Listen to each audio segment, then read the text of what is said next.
رئيسل وزراء حكومة الجمهورية فدرالك الصومالية مدن حسن علي قير ويليان وزير رؤية حلبانا كترسن دولة فدرالك الصومالية يمدحوين وكحجين كبوتلان أيها قلبت دولة كمقالة جروة وحاي كبوغدين قار كميدا حول دقاتة الصومالية تسيقولي رجليو دقاشة حولها وميل سراوغ جرتا دقالها يدقن كالصومالية رئيسل وزراء قير أيها قار كميدا حول دقاتة دولة كلمي وحا كميدها أضيغان oo halkan ku ilaashanaya geelisa waxa uu ku xog wareystay baahiyaha iyo dhibaatooyinka hortaagan xoolo dhaqatada Soomaaliyeed iyadoo halkaasi ra'iisul wasaaraha lagu guddoonsiiyay hal uu ku mutaystay sida uu danaynayo inuu ka warqabo xoolo dhaqatada Soomaaliyeed iyo guud ahaan shacabka Soomaaliyeed daryeelkooda aad haysid iyo mas'uuliyadaada iyo shakhsiyadaada iyo xaqadkaaga aan aad ula socdo meediyaha iyo warbaahinta aan kala socdo ربطنا أي تجربة كواد أتجاري حريص مجتمع الحمصية الهدية عشان حرب بالي هذا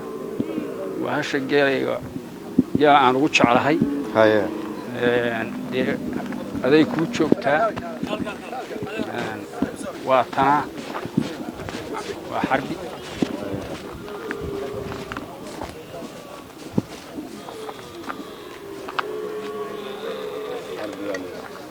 اللي هذا والملك جاء سودو عرض الجارية هذا بقى محصن رئيس الوزراء حكومة فدرالك الصومالية أي سيدة دار كيسان وحاو هالكان كل شيء مثل مركنا وكعبي عانا جيلو وحاو كمدي هاي حولها وقمهم سنة إليه الصومالية إسلا مرهان تانا kuwa ay aadka loo jecel yahay isla markaana ninka leh oo marka loo fiiriyo xagga dhaqanka uu ahaa ninka ugu sareeya Soomaalida dhinaca kale ra'iisul wasaaraha xukuumadda federaalka Soomaaliya wafdigii la socday ayaa duleedka magaalada Garowe waxa lagu sameeyay qada sharaf lagu sagootinayay isla markaana looga mahad celinayay imaatinkooda ay ku yimaadeen Garowe isla markaana ay shirka ugu qabsadeen waxaana ka qayb galay ra'iisul wasaaraha xukuumadda federaalka Soomaaliya madaxweyne ku-xigeenka Puntland guud ahaan xubnaha golaha wasiirada dowladda federaalka Soomaaliya xildhibaano iyo golayaasha dowlad goboleedka Puntland ra'iisul wasaaraha xukuumadda federaalka Soomaaliya iyo wafdigii la socday ayaa uga mahad celiyay Puntland sida quruxda badan leh ugu soo dhaweeyeen magaalada Garowe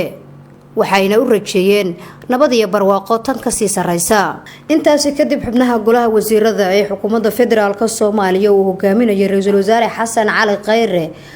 ayaa qaar kamid ah hoteelada magaalada Garowe waxa ay waqti kula qaateen dadka shacabka ah kuwaas oo aad ugu faraxsanaa inay arkaan isla markaana ay xog rasmi ah ka helaan madaxda ugu sareysa dowladda federaalka Soomaaliya qaar kamid ah